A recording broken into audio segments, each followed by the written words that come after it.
দম ফেলার যেন সময় নেই ইতিহাস সৃষ্টি করা বাংলাদেশের নারী ফুটবলারদের।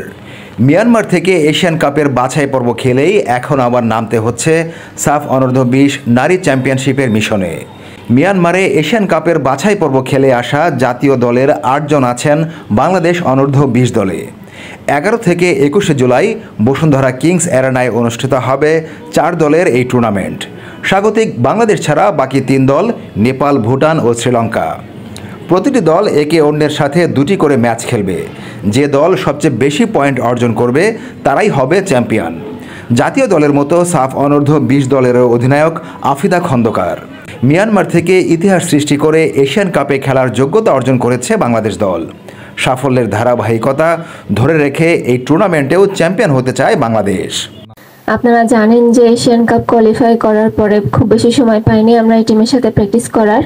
যে কয়দিন প্র্যাকটিস করেছি কোচ আমাদেরকে যেভাবে বলেছে সেভাবে করার চেষ্টা করেছি। আর আপনারা জানেন যে 2023-এ হচ্ছে আন্ডার-20 চ্যাম্পিয়ন বাংলাদেশ। আমরা চাইবো এই ধারাবাহিকতা বজায় রাখার। এখানে আমাদের প্রতিপক্ষ থাকবে নেপাল, ভুটান, শ্রীলঙ্কা। 3টি টিমে স্ট্রং টিম, কোনোভাবে আমরা কাউকে ছোট করে দেখবো না, সবাই এখন ভালো খেলে। তো আমরা চেষ্টা করবো ম্যাচ বাই ম্যাচ উইন করার, যেহেতু যাদের পয়েন্ট বেশি থাকবে তারাই জিতবে। আমরা চাইবো আমাদের পয়েন্ট যেন হাইস্ট থাকে, আমরা যেন সেই চেষ্টা করব। সবাই আমাদের জন্য দোয়া করবেন, আমরা যেন এই ধারাবাহিকতা বজায় রাখতে পারি। মাঠে নামলে তো আর ছোট বড় কোনো কিছু মনে থাকে না। মাঠে অপোনেন্টের সাথে সবসময় হচ্ছে জেদ নিয়ে খেলতে হয়। তো আমরা ভাবেই খেলি, তো ওখানে কি খেলছি আর সাফে আন্ডার-20-তে কি খেলবো ওইটা বিষয় না। আমরা মাঠে আমাদের ফুল এফোর্ট দিয়ে খেলবো, ভালো খেলবো, ইনশাল্লাহ জিতবো। সাফের বয়স ভিত্তিক দলে সবসময় সাফল্য পেয়ে থাকে বাংলাদেশ নারী দল।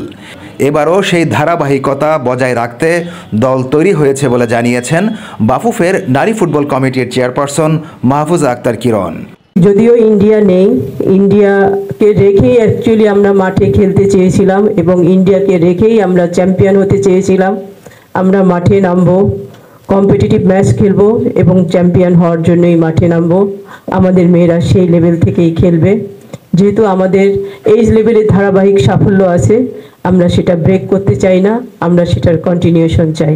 আমাদের টিম মোটামুটি প্রিপারেশন নিয়েছে। আপনারা জানেন যে আমরা senior team Asia cup qualifying round খেলতে মিয়ানমারে ছিল একটা লম্বা সময়। তারপরে এসে পিটার আবার টিমকে দেখেছে।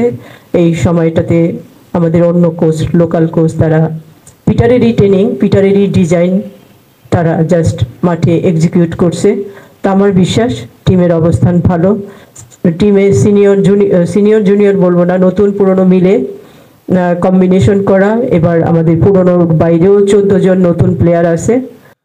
বাংলাদেশের ঐতিহাসিক সাফল্যের mastermind head coach Peter Butler থাকছেন অনূর্ধ্ব-20 দলের দায়িত্বে।